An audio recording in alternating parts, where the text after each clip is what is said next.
Hey guys, Matty Miller, Pursuit Real Estate. Hope you guys are doing well today. And I haven't done one for a few months, 3 or 4 months. But as we are heading into the fall season, cooler weather and less rain is upon us, which is great for all of us Jacksonvillians here. We've been kind of a little soggy recently, but figured I'd lighten the mood with a quick market update on our sales price and what our market's looking like heading into the fall season, especially if you happen to be a buyer or someone looking to upgrade their smaller home into something that you would like a little bit more. So first, as everybody likes to start off with, sales price. Everybody talks about price. And recently, as you guys are seeing this the last couple of weeks, we have seen some declines in interest rates. So interest rates, as we'll talk a little bit about that later, maybe not in this video, but possibly next week, we'll talk about that as well, where those rates and what that's going to do for your buying power. But let's talk about sales price. So sales price, as of right now, we are seeing a decline, and you guys are looking at a graph here,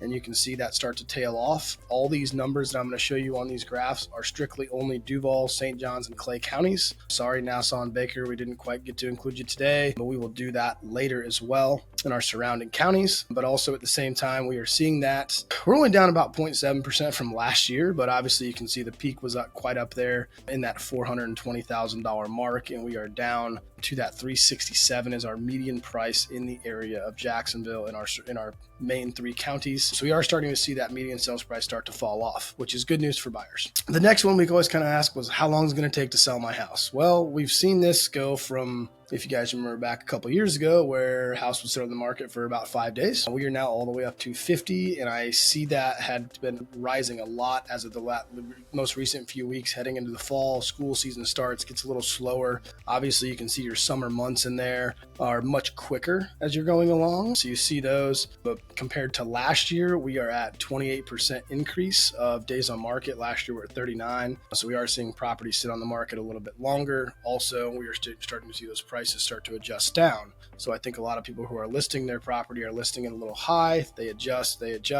Takes them a little while to understand what the market's doing, and then they do adjust down to where the proper pricing should be for the market. So that's kind of why you're seeing that number start to settle in there. And it was flatlined last week. So we're kind of seeing that stagnate. And that's a good sign for a lot of sellers. They're starting to understand what the market's bringing and what is expected of them when they sell their home. So that's a good sign, in my opinion, at least. So one thing, and one of the biggest ones I always look at, is new pending sales. So new pending sales is how many properties go under contract during a given week. And this is kind of the one that I like to look forward to and look at. And the next one will also make sense. So new pending sales, if you guys have watched these videos before, you know this is one of my key metrics that I like to use. New pending sales are down 21% over last year, which is pretty big considering the fact that if you look at the summer months, there was obviously a lot of property in there. We were putting probably close to 400 properties under contract each week. Now we're putting closer to 230. So 237 was last week. We had a down week the week before.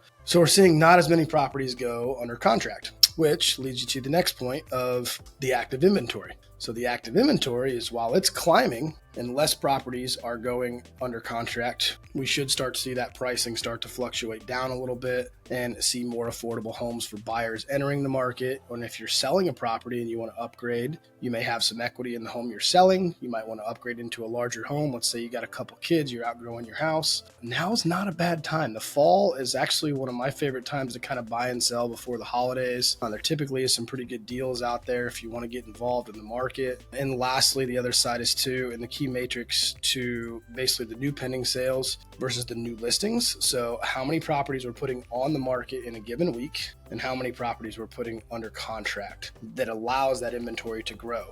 So we are seeing a growing inventory, and this is because we're putting on average, let's say it's 630 properties on the market each week, and we're only putting about 250 to 240 properties under contract each week. So that means that there's roughly about 350 properties left sitting each given week, hence why we're getting more inventory. So I know that was a lot, but moral of the story is what you have to understand as a seller in this market is, number one thing, most important thing, price your home correctly. If it sits on the market for too long, you're going to have problems. As a buyer, there are deals to be had given the past few years. So if you're one of those buyers that held off for a little while because you thought prices were too high and then interest rates were high, or a combination of both, now might be a great time to look at the market. If you're a seller and you still want to get a good price for your property and you got some equity in there, you still can. You just got to price it right. And it doesn't mean that you're going to have multiple offers in 24 hours like the old times. That market's gone. I don't necessarily see that coming back anytime soon, but we are entering a much